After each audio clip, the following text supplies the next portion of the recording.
என்னென்ன இது? மலையில விளையிறது நன்னாரி. நன்னாரி வேறு. ஓகே.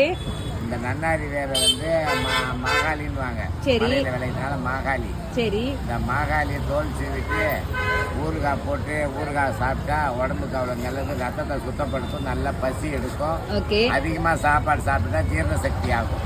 ஓகே. அது மூலிகை மருந்து அவ்வளோ நல்லது. அதாவது ஊறுகாவா மட்டும் இது போட்டு சாப்பிடலாம். மட்டும் சாப்பிடுவாங்க.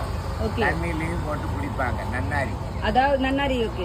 இது வந்து தண்ணியில ஊற வச்சியா பச்சையாவா சமைச்சியா? பச்சையா. இதுல ஆயில் இல்லாத ஊறுகாய்.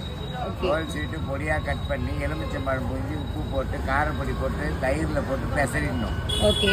அது 6 வருஷம் ஆனாலும் ஊறுகாய் கிடையாது. தேவைன்னும் போது கொஞ்சம் எடுத்து சாப்பிட வேண்டியது தான். ஆனா வெளியவே வைக்கலாம். ஃப்ரிட்ஜ்ல எல்லாம் வேண்டாம். ஃப்ரிட்ஜ்ல வைக்க வேண்டியதே கிடையாது. எண்ணெய் கூட வேண்டாம். ஆயிலே இல்லாத ஊறுகாய் இது. சரி. ஊறுகாவுக்கு மட்டும் ஸ்பெஷல். சோ இதுக்கு பேர் மாகாளி. மாகாளி கிழங்கு. சூப்பர். இப்பதான் சென்னையில பாக்குறேன். நம்ம ஊர்ல கூட கிடையாது. திருநெல்வேலி. இது எந்த ஊரு? திருநெல்வேலியில சான்ஸ் இல்ல. மலை. இது வந்து சேலம் ஏற்காடு. சேலம் ஏற்காடு கொல்லிமலை திருவண்ணாமலை அந்த சைட்ல தான் இது அதிகமா பயிர். அதிகமா பயிர் பண்றது இல்ல. மலையில எந்தெந்த இடத்துல இருக்குதோ இந்த ஒரு வேரை எடுத்தா இங்க இருந்து கொடி கொடியா ஓடும். அதை